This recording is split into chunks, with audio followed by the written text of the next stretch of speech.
अपने सपनों की आशिया को दे एक नई पहचान माँ भवानी डेकोर प्राइवेट लिमिटेड के साथ, जो है ऑथराइज्ड डिस्ट्रीब्यूटर ऑफ कजारिया।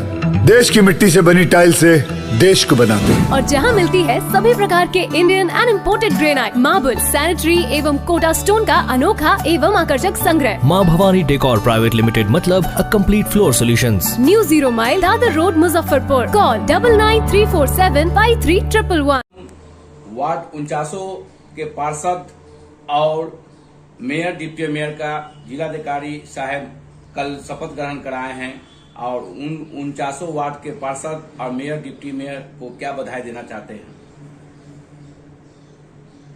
नवनिर्वाचित मेयर, डिप्टी मेयर और जितने भी वार्ड पार्षद हैं सभी को हम शुभकामनाएं देना चाहते हैं कि स्वच्छ और भ्रष्टाचार रहित नगर निगम का संचालन हो, क्योंकि इस बार जो चुनाव जनता ने चुना है तो माफिया सिंडिकेट सबको धत्ता बताते हुए, सबको अलग करते हुए एक निर्विवाद व्यक्ति का चुनाव हुआ है और सभी पार्षद अच्छे अच्छे चुन के आए हैं।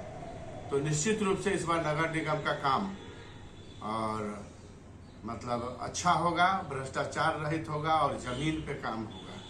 कोई इसमें बाधा नहीं पहुंचेगा। जो पहले माफिया अपने स्वार्थ में बाधा पहुंचाते थे, जो लोग भी नगर निगम में हस्तक्षेप करते थे, तो बिल्कुल हस्तक्षेप नहीं होगा किसी का नगर निगम में। नगर निगम में बढ़िया सरकार बनेगा। निर्मला जी के नेतृत्व में नगर निगम में अच्छा काम होगा, यही शुभकामना है। आगे आने वाले ये हमारा जो कल त्योहार है मकर संक्रांति का, 26 जनवरी है गणतंत्र दिवस, तो इन सब पर भी सब तमाम देशवासियों को हार्दिक शुभकामनाएं देते हैं।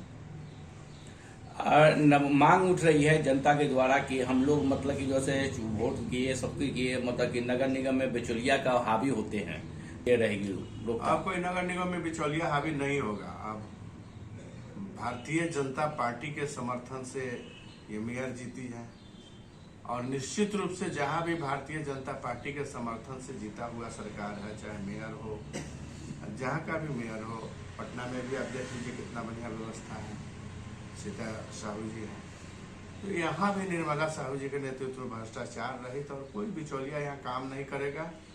कोई बिचौलिया सब भागेगा यहाँ से। नगर निगम में स्मार्ट सिटी का काम जो है, जो गति से होना चाहिए, वो गति से काम नहीं हो रहा है। बहुत सा रोड जर्जर हैं और उत्तर बिहार की अघोषित राजधानी कहलाता है मुजफ्फरपुर, मंडी है और उसमें एक मांग उठ रही है कि सड़कें और मतलब कि शहर से पानी का निकासी कैसे हो, इसके लिए तो बन रहा है, नाला बन रहा है, मगर वो काम में लेट है। क्यों? ये सारा चीज नया जो उसको देखा जाएगा और निश्चित रूप से शहर का विकास होगा, क्योंकि यहाँ फंड बहुत बड़ा है और हर वार्ड में जहाँ जहाँ सड़क और नाला का समस्या है, तो अब जो महापौर बनी उनका डायरेक्ट चुनाव हुआ है, बिल्कुल पक्षपात रहित काम करेंगे ऐसा मेरा उम्मीद है। और जहाँ भी जिस वार्ड पार्षद को जिसका भी वार्ड का समस्या होगा, सड़क, लाइट, नाला का समस्या होगा, जल निकासी का समस्या है, इस पर भी उनको फोकस करना पड़ेगा। 4-5 महीने के बाद फिर बरसात आ जाएगा तो उस समय काफी शहर को दिक्कत झेला, इसलिए समय बहुत कम है। इसी 4-5 महीने में उनको जो पूरा जल निकासी का भी व्यवस्था करवाना होगा, क्योंकि अप्रैल मई से मानसून आ जाता, मई में मानसून लगभग यहाँ आ जाता है और तब तक पानी का समस्या और जल निकासी का समस्या यहाँ बहुत है। तो जल निकासी के संदर्भ में जहाँ जहाँ बड़ा नाला बनना है, जैसे मुख्य नाला को कहीं कहीं फोर्दों से जोड़ना है, तो सब जोड़ने का काम होना चाहिए और होगा भी।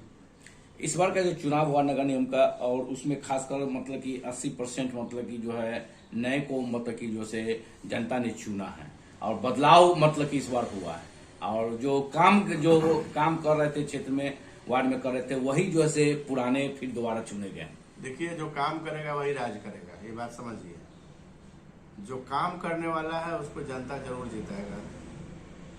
चुनाव के समय बहुत तरह की बातें होती है, लेकिन अंततः वही जीतता है जो काम करता है। तो जहाँ जहाँ काम करने वाले लोग हैं वहाँ वहाँ जीत हुआ है। तो दूसरा एक चीज है कि जो एक जनप्रतिनिधि जनता से जुड़ा हुआ रहेगा, जनता के दुख सुख में जाएगा, उसके हर दुख सुख में शामिल होगा, तो निश्चित रूप से उसके प्रति जनता का स्नेह रहता है और उसको फिर दोबारा चुनने का काम करता है। आप तो अपने मुजफ्फरपुर में कोई भी विपत्ति होती है, चाहे कोरोना काल हो चाहे किसी तरह का हो, उसमें बढ़ चढ़ के हिस्सा लेते हैं। कांटी विधानसभा में भी बढ़ चढ़ के हिस्सा लिए थे, राशन का वितरण किए थे, सारा चीज किए थे। और मुजफ्फरपुर में खासकर बहुत मतलब कि चर्चित का विषय बना हुआ है कि हरिमोहन चौधरी जी जो है हर मतलब कि वक्त मतलब कि हाजिर हो जाते हैं। तो इस सेवा करने की भावना आपको कब जगी? देखिए, हम मतलब शुरू से समाज सेवी हैं, हम पेशेवर राजनीतिक न, राजनीति मेरा पेशा नहीं है, समाज सेवा का माध्यम है, इसलिए हम राजनीति जरूर करते हैं, लेकिन समाज सेवा के माध्यम से समाज सेवा के लिए ही राजनीति करते हैं। दूसरा कोई हमारा मकसद नहीं है राजनीति का। धन कमाने